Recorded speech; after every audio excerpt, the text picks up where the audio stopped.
Assalamualaikum warahmatullahi wabarakatuh. Alhamdulillah wa kafa, assalatu wassalamu ala nabiyyil mustafa wa ala alihi wa sahbihi ahlu sidqi wal wafa. Asyhadu an la ilaha illallah wa asyhadu anna Muhammadan abduhu wa rasuluhu alladzi la nabiyya ba'dah. Apa kabarnya anak-anakku, santriwan santriwati SMP IT Baitul Ilmi? Senantiasa sehat dan senantiasa semangat ya. Tak lupa kami sapa ayah bunda, umi abi, para wali santri yang dimuliakan Allah. Juga kami sapa para rekan sejawat ya, pendidik santri di SMP IT Baitul Ilmi, mudah-mudahan senantiasa dilindungi Allah. Alhamdulillah sekarang hari belajar di rumah. Tidak seperti biasa berada di lingkungan pesantren, hari ini kalian sedang berada di rumah. Tapi ingat, berada di rumah justru adalah untuk memindahkan rutinitas di pesantren untuk dilakukan di rumah masing-masing. Yang mudah-mudahan melanjutkan rutinitas kebaikan yang ada di pesantren, di rumah kalian masing-masing, ini menjadi sarana Allah menguatkan kebaikan ada pada diri kalian. Sebelum lanjut, Ustadz minta pause dulu ya videonya, untuk kalian ambil Al-Quran dulu, ambil mushaf dulu, agar kita bisa mengkaji pembelajaran hari ini secara optimum. Yuk, silakan diambil dulu mushaf Qurannya. Ustadz tunggu. Alhamdulillah, dalam kesempatan kali ini Ustadz ingin mengajak kalian semuanya untuk mereview kembali ya hafalan Al-Quran kalian, terutama pada juz 30, yakni pada permulaan surat Al-Alaq. Yang mana ini adalah permulaan juga ketika Allah menurunkan firman-Nya agung kepada Rasul-Nya yang mulia. Surat Al-Alaq ayat 1-5 ini adalah firman Allah yang pertama kali turun. Bunyinya, A'udzubillahi minasyaitonirrajim. Bismillahirrahmanirrahim. Iqra' bismi rabbikal ladzi khalaq. Khalaqal insana min 'alaq. Iqra' wa rabbukal akram. Alladzi 'allama bil qalam. 'Allamal insana ma lam ya'lam. Ayat ini sangat mulia, anak-anakku. 5 ayat yang pertama kali turun ini menandakan sebuah awal bagi setiap manusia untuk mengarungi setiap kehidupannya. 5 ayat yang pertama mula-mula turun ini dibangun dari 4 ayat tentang ilmu dan 1 ayat tentang pengenalan kepada Sang Pencipta. Bagaimana pada ayat yang pertama, Iqra' bismi rabbikal ladzi khalaq. Allah memerintahkan untuk membaca dengan menyebut nama Allah yang Maha Mencipta. Lalu pada ayat yang ketiga, Allah juga mengulang perintahnya dengan kalimat Iqra' wa rabbukal akram. Bacalah dan Tuhanmu lah yang Maha Mulia. Lalu pada ayat yang keempat, Allah juga berfirman, Alladzi 'allama bil qalam. Dia memperkenalkan dirinya sebagai zat yang maha mengajari manusia dengan perantaraan pena atau kalam. Dan ayat yang kelima, Allamal insana ma lam ya'lam, yakni Allah yang mengajarkan manusia apa-apa yang tidak diketahui. Lalu pada ayat yang keduanya, Allah menunjukkan dirinya yang mencipta manusia dari segumpal darah. Khalaqal insana min 'alaq. Nah, anak-anakku yang dimuliakan Allah, 5 ayat ini menunjukkan bahwa setiap manusia diciptakan Allah, saya dan Anda, kita semuanya adalah untuk berilmu pada mula-mula. Alhamdulillah kita belajar di SMP IT Baitul Ilmi.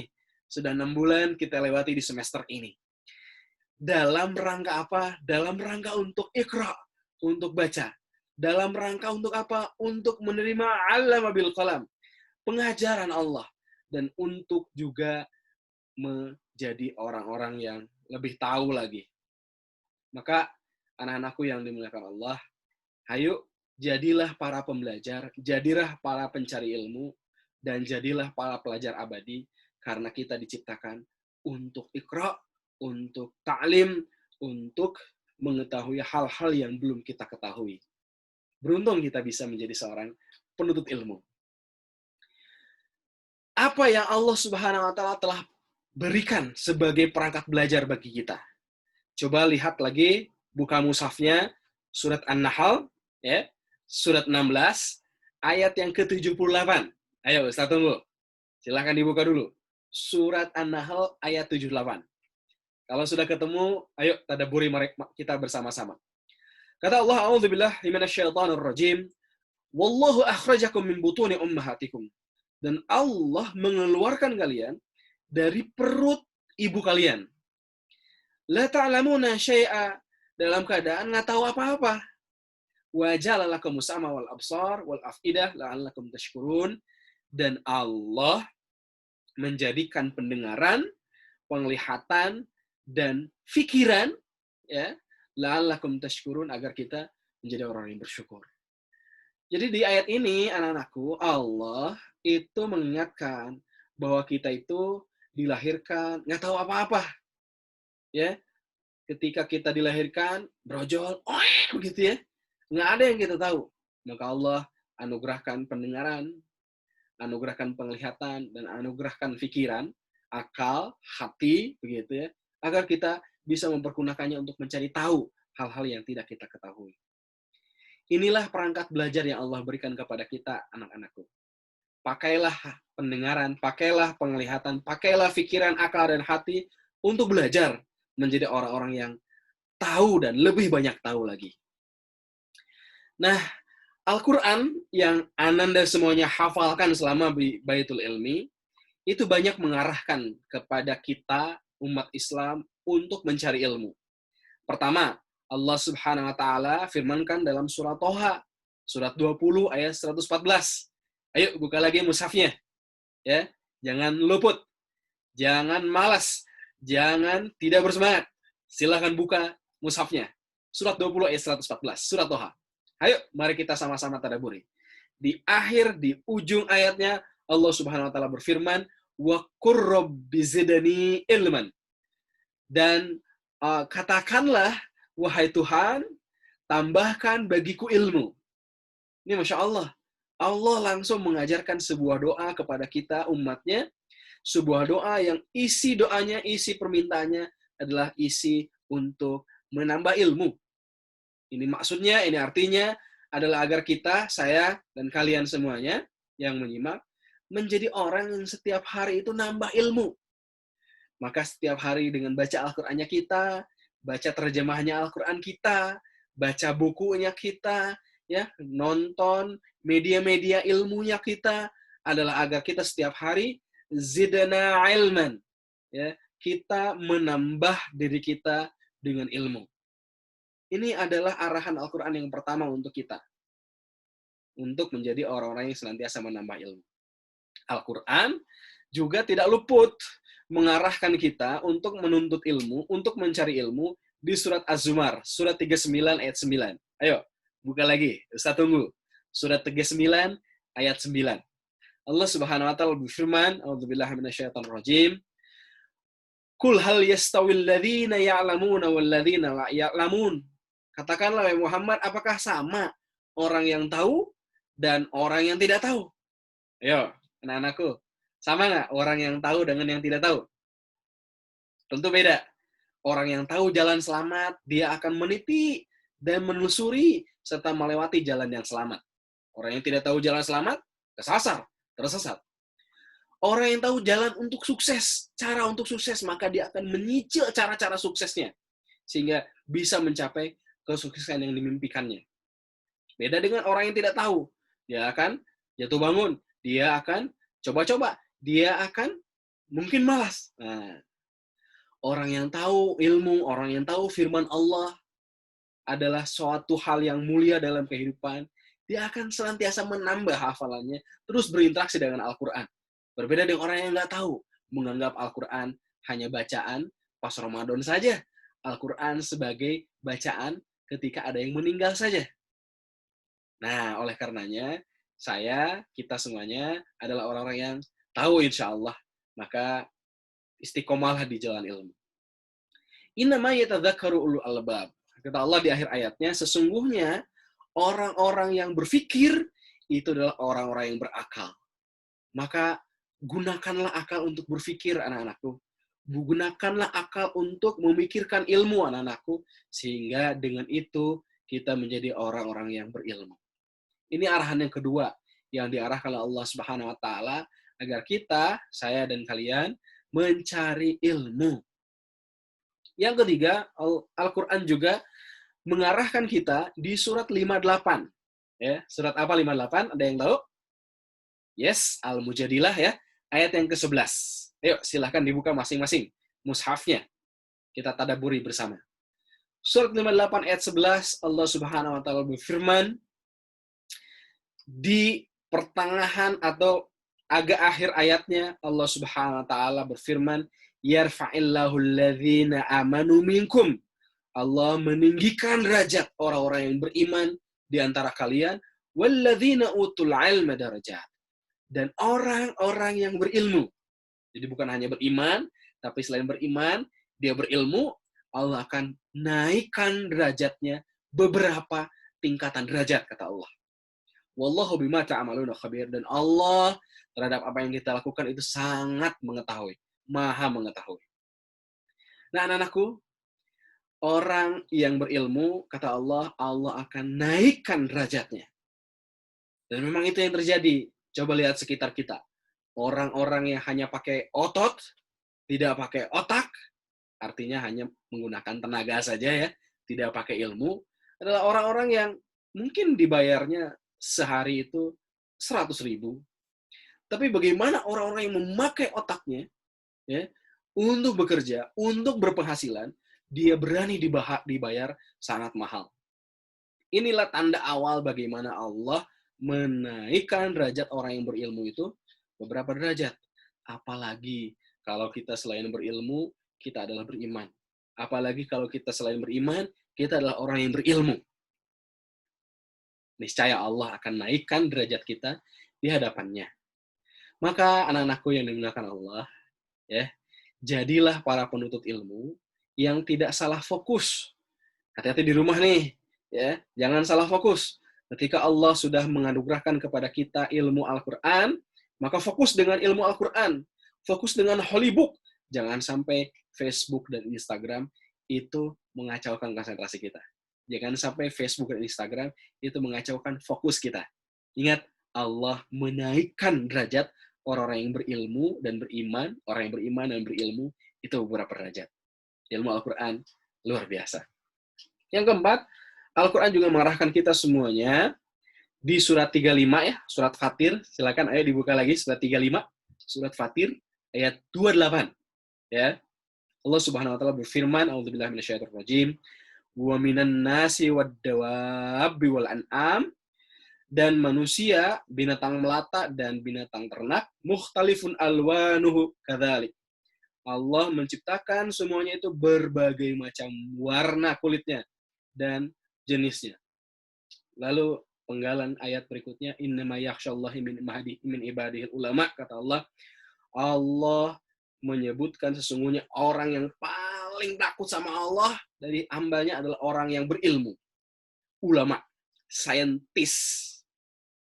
Nah, maka anak-anakku, jadilah orang-orang yang berilmu, karena orang-orang yang berilmu itu adalah orang yang paling takut sama Allah. Ya, takut maksiat, takut berdosa, takut nggak taat.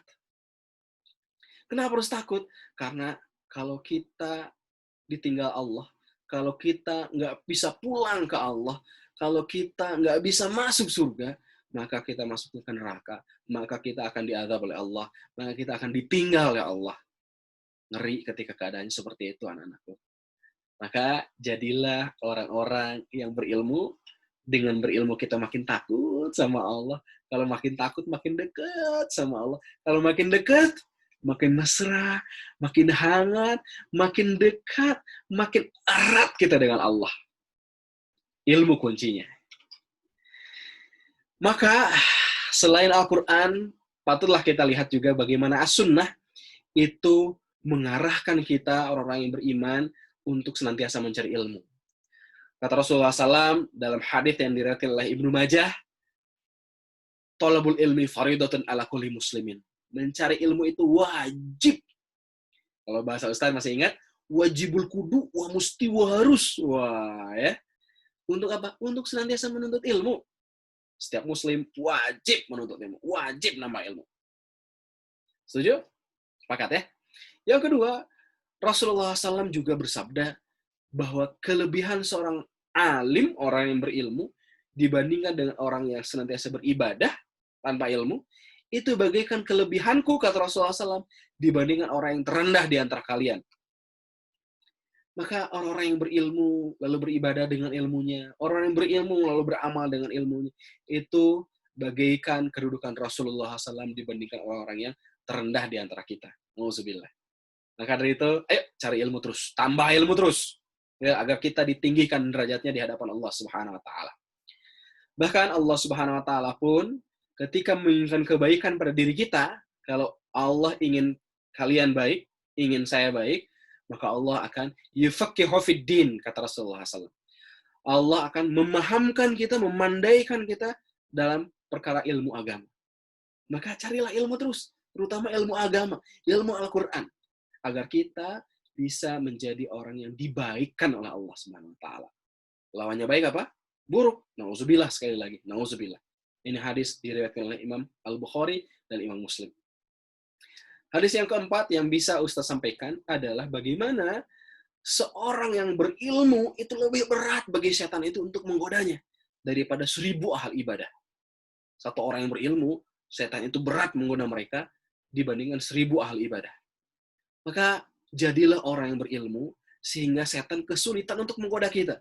Walaupun setan datang dari depan kita, dari belakang, dari kanan dan kiri kita untuk menggoda kita agar menjadi orang yang tidak bersyukur kepada Allah, dengan ilmu setan kesulitan untuk menggoda kita.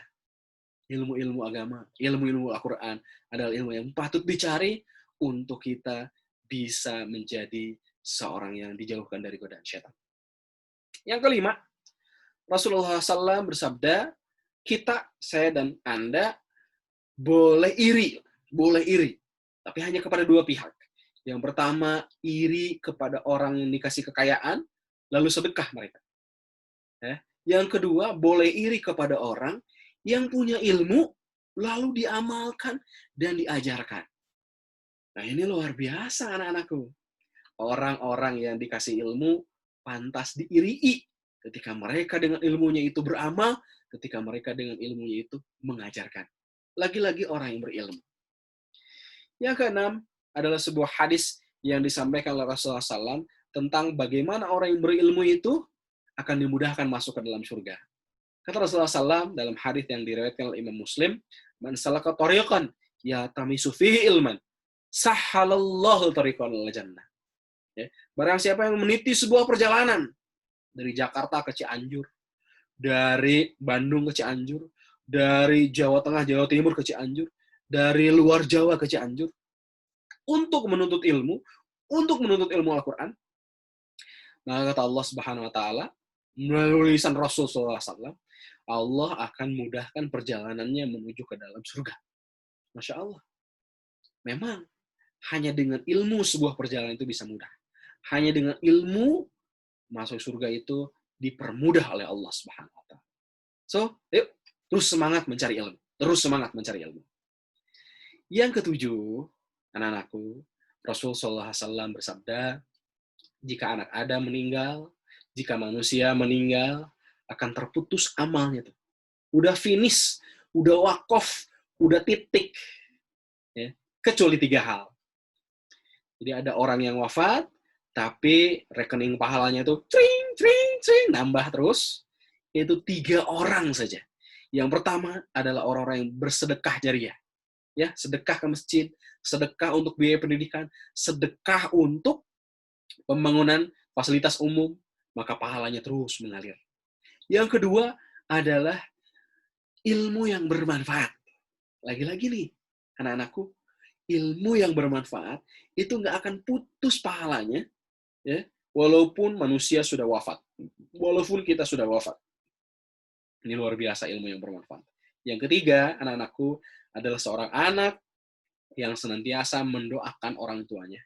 Itu adalah sebuah amal yang tidak terputus walaupun anak Adam atau manusia itu sudah wafat. Ini luar biasa hadis yang diriwayatkan oleh Imam Muslim ini. Maka ayo, anak-anakku, cicil ilmu dari mulai sekarang. Cicil kebiasaan mendoakan orang tua dari sekarang. Agar itu semuanya bisa menjadi investasi yang tak pernah terputus, tabungan pahala yang tidak pernah tertutup, terus terbuka, terus terisi. Yang kedelapan, Rasulullah SAW bersabda, mengarahkan kita, umatnya, ya, fansnya, ya, pengagum dan orang yang merindukan untuk bertemu dengannya, untuk senantiasa mencari ilmu. Apa kata Rasul?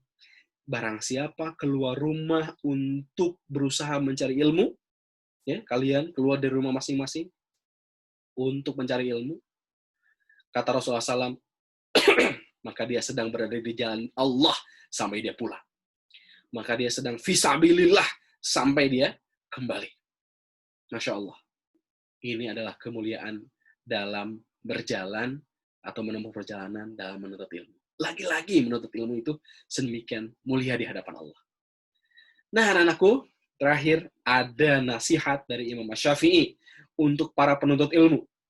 Kata Imam Syafi'i, "Akhi, wahai saudaraku, lan tanalul ilma illa bisittah." Janganlah atau engkau tidak akan mendapatkan ilmu kecuali dengan 6 hal. Apa itu? Sa'unabbika an tafsiliha bibayanin. Aku akan kabarkan kepadamu dengan perincian yang jelas nih. Jelas banget. Nggak ada kabar kabur. Tidak ada hal-hal yang tidak difahami. Yang pertama, kata Imam Syafi'i, zaka'un. Cari ilmu itu dengan kecerdasan. Ya, dengan otak yang kritis, dengan otak yang ingin tahu, dengan otak yang kepo. Nah, ya, maka dari itu milikilah zakaun, anak-anakku. Yang kedua adalah herson, kemauan yang keras. Saya harus bisa, saya harus paham, saya harus bisa menguasai ilmu ini, saya harus bisa menambah ilmu setiap hari. Kemauan yang keras, kata Imam Syafi'i. Yang ketiga, wajtihadun, wajtihadun. Bagaimana seorang orang yang ingin mendapatkan ilmu itu harus memiliki semangat, ya, jangan malas-malasan, jangan bentrok-bentrokan dengan malas. Kita adalah orang-orang yang semangat menuntut ilmu karena ilmu akan didapatkan dengan semangat, bukan dengan leha-leha. Lalu kata Rasulullah SAW, kata Imam Syafi'i, wabulghatun, ya, dan kemauan yang keras. Ya, dengan kemauan yang keras. Ya. Dari sini nih kemauan yang keras, motivasi nih, gitu ya. Wasuhbatu ustadz, dan mensahabati ustadz, ya, dekat dengan para guru, ya, tanya kabarnya guru, ya, bertanya dengan para guru, para satid yang menyimak juga, ya, walaupun sedang belajar di rumah atau liburan, tanya kabar anak-anak didiknya, tanya kabar para santri, agar Anda dan mereka sohbah, disahabatkan, begitu ya, dekat, begitu ya, agar ilmu bisa Anda berikan kepada mereka dan mereka bisa menimba ilmu kepada Anda. Watulu zaman, dan waktunya itu panjang, nggak bisa sebentar-sebentar cari ilmu itu. Makanya walaupun sudah masuk kepada masa liburan atau belajar di rumah, cari ilmu terus, jangan terputus walaupun hanya di sekolah. Ya, dulu zaman, waktunya panjang untuk mencari ilmu. Nah, maka dari itu, anak-anakku yang dimuliakan Allah, Baitul Ilmi artinya adalah rumah ilmu. Di rumah ilmu kemarin kita 1 semester belajar dari para guru-guru, dari para pendidik, dari para wali asrama, yang mudah-mudahan mereka diberikan keikhlasan serta keridhaan agar Allah Subhanahu wa taala menjadikan mereka sarana ilmu bagi kalian. Maka 3 hal yang ingin dibangunkan oleh Baitul Ilmi adalah bagaimana kita, ya, kalian, anak-anakku, dan para pendidik kami, itu menjadi generasi yang Qur'ani. Dekat dengan Al-Quran, bisa menghafal dan membawa Al-Quran, dan menjadikan Al-Quran sebagai karakter kehidupan. Yang kedua, bagaimana kita di Baitul Ilmi itu, anak-anakku, adalah agar menjadi manusia-manusia yang berakhlak. Berakhlak kepada sesama manusia, berakhlak kepada alam semesta, berakhlak kepada Sang Pencipta. Ya. Yang ketiga, kita semuanya berada di Baitul Ilmi adalah agar kita menjadi manusia-manusia prestatif, punya hal yang bisa dibanggakan di hadapan Allah, di hadapan manusia yang lainnya. 3 hal itu, anak-anakku, jangan lupa, terus ingat bagaimana saya harus bisa menjadi manusia yang Qur'ani. Saya harus bisa menjadi manusia yang berakhlak. Dan saya harus bisa menjadi seorang manusia yang prestatif dalam kehidupan. Dan itu harus dibawa bukan hanya di rumah ilmu, Baitul Ilmi, tapi juga di rumah kalian masing-masing. Sehingga rumah kalian bisa menjadi rumah-rumah ilmu. Anak-anakku, terus ulang-ulang ya. Terus ulang-ulang pelajaran-pelajaran yang didapatkan di Baitul Ilmi. Terus ulang-ulang hafal Al-Qur'annya. Terus ulang-ulang kebiasaan yang dilakukan di pesantren setiap hari. Kenapa? Ada peribahasa atau ada quotes motivasi mengatakan, repetition is the mother of skill. Pengulangan itu adalah ibu dari keahlian. Ibu dari keterampilan. Pengen biasa beribadah? Ulang-ulang terus. Pengen hafalan Qur'annya nempel? Ulang-ulang terus. Pengen menjadi seorang ahli di bidang tertentu? Ulang-ulang terus pelajaran tentangnya. Ayo, saya mengajak Ustaz sendiri, yang mengajak anak-anakku semuanya, dibimbing para umi abi, ayah bunda yang dimuliakan Allah, kita semuanya serius ya, memanfaatkan waktu-waktu liburan sebagai momen untuk belajar di rumah. Tetaplah menuntut ilmu, dan mudah-mudahan Allah mempermudah jalan kita menuju surga. Itu saja yang Ustaz bisa sampaikan. Assalamualaikum warahmatullahi wabarakatuh.